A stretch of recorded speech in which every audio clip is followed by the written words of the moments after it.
Okay, we're going to solve number 35 from the January 2020 Regents. All right, so this is a system. The first equation we have is a line, and the second one is a linear equation. So I'm going to use substitution to solve this. I'm going to take my second equation, which is linear, and I'm going to solve for either x or y. So I'm going to solve for y. It doesn't make a difference. You just have to make sure you get one of them by itself.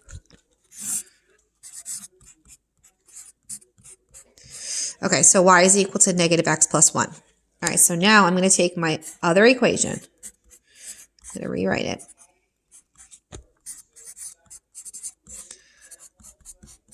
Okay, and now I'm going to take out y, and I'm going to replace it with negative x plus 1. So I'm removing that y, getting rid of that y, and I'm putting in negative x plus 1. All right, so we got x minus 2 quantity squared plus negative x, and then 1 and negative 3 gives us negative 2. All right, so now I have a square and a binomial.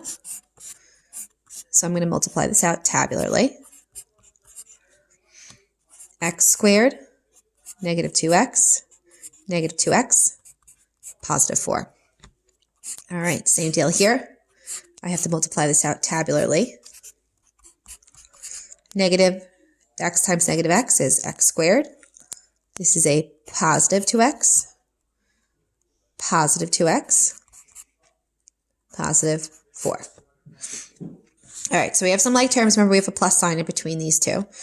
So let's write it out so we keep track of what we have going on here. So we have the x squared, negative 2x, and negative 2x is negative 4x. Okay, my plus sign in between. And then 2x and 2x is positive 4x plus 4 equals 16. All right, so we have some like terms. So we have the x squared and the x squared, which gives us 2x squareds. We have the negative 4x and the positive 4x. That goes away. And then we have 4 and 4, which gives us 8. Okay, so this is a quadratic, which means I need it equal to 0. So my 16 has to move over. Now, these are like terms. It's okay to get a binomial. I know you guys are always expecting to get a trinomial to use AC method, but this is okay because notice I can factor this. I can take out a 2. This is the difference of two squares.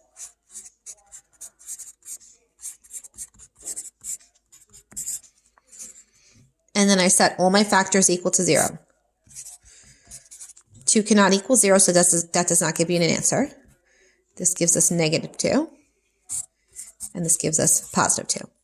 All right, so now remember, this is a system of equations. So because it's a system of equations, I need points of intersection, which means I have to take my x values and I have to plug them back into one of the original equations to find the y values.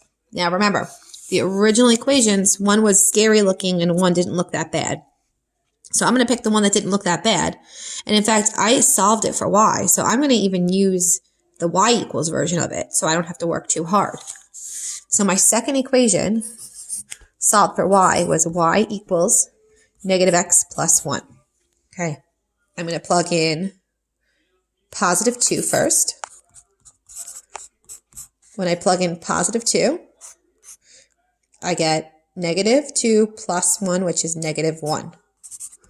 So my first answer is 2, comma, negative 1. All right, now I have to plug in my other x value, which was negative 2.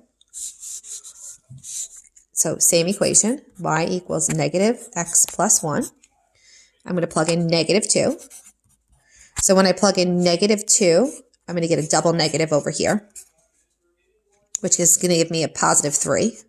I'm sorry, positive 2 plus 1, which is 3.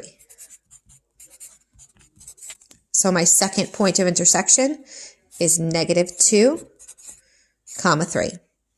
So I have two answers here. I have negative 2, comma 3, and I have positive 2, negative 1.